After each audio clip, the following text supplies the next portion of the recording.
Are you aware that CDC used to track that and that they've removed it from their website? I'm not aware of all the CDC things that they tracked. I know at one point there were prohibitions on them publishing data. I do not know what that situation is. At one time, the CDC tracked the defensive use of firearms, and after officials were lobbied by activist gun control organizations, they removed that data. I think it'd be helpful to have that data. Let me ask another question very quickly. The regulatory impact assessment on page 18, your agency says you considered the numbers, the impact, and to look at the number of people impacted, their amount of dollars, you considered from 2013 to 2020. Why did you not consider 2020, 2021, and 2022 in the regulatory impact assessment? Of what? Are you talking about? I'm sorry, on the pistol braces, the number of pistol braces. So I don't have it in front of me. I know that the notice of proposed rulemaking came out before I came on, and I think it was sometime in 2021. I don't know when data was referred, but I do know that there is significant information in that APA record and in the public document that is not consistent with some of the numbers that people have said here today about how many individuals are impacted. It's because, yes, the RA understates greatly the impact of this because you didn't consider the most recent numbers of production. In the millions, you left off millions of them. A quick question about a couple other topics here. The bump stock regulation was in response to a shooting in Las Vegas. Do you have any information at all that might lead you to believe there were actually NFA weapons in Las Vegas? In other words, guns that have been converted to machine gun fire or unregistered machine guns in addition or instead of the bump stocks? I am not privy to the details of the investigation, so I do not have any information about the details of that. Who's in possession of those firearms? I don't know who's in possession of those firearms. We'd like to know that. Also, I see that you're cooperating with the FBI, the ATF is, on the January 6th pipe bomb investigation. What can you tell us about how that's going?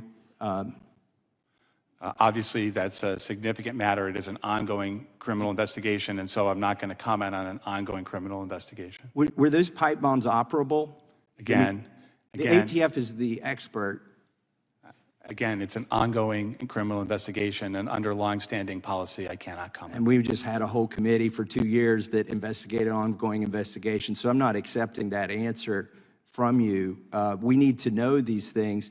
Do you know how the pipe bomb was discovered at the DNC? We've been told how it was discovered at the RNC, and according to a press release from the FBI, you're working with them on this investigation.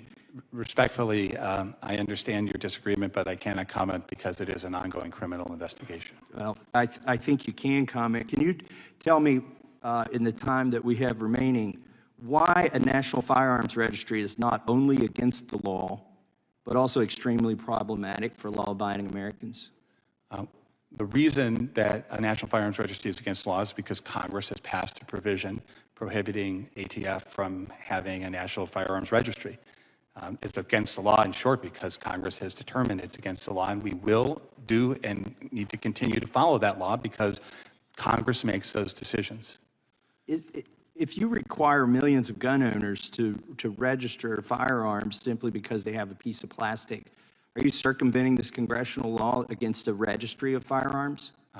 The National Firearms Act provides for a different registry, has since 1934. Something like 50 Congresses have sat between now and then and have not changed that. Well, let me just clarify. You've swept millions of firearms into that registry without an act of Congress, and my time has expired.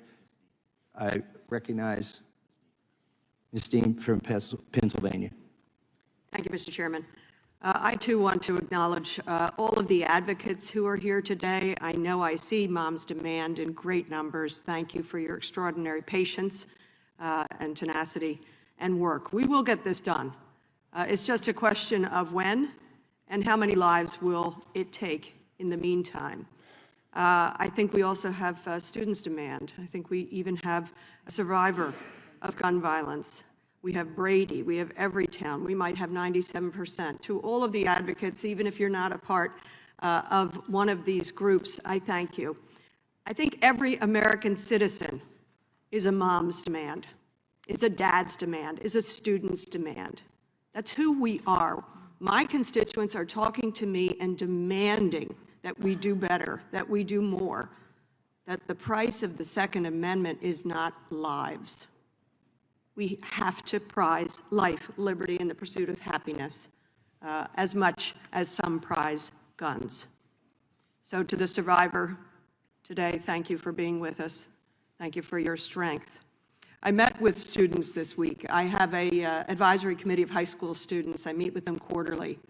And I have been thinking about them as I've sat through this absurd hearing, a hearing where the director of ATF and the incredible men and women who are involved in the work of ATF, law enforcement work to keep us safer, are being attacked. When I met with the students this week, it was one of my worst meetings with them. They were notably down. They were worried for their future. Their number one worry, gun violence. Number one worry. They said they didn't have real hope. They're tired of training for active shooter drills, and I'm a grandmother of 4. I'm very upset to think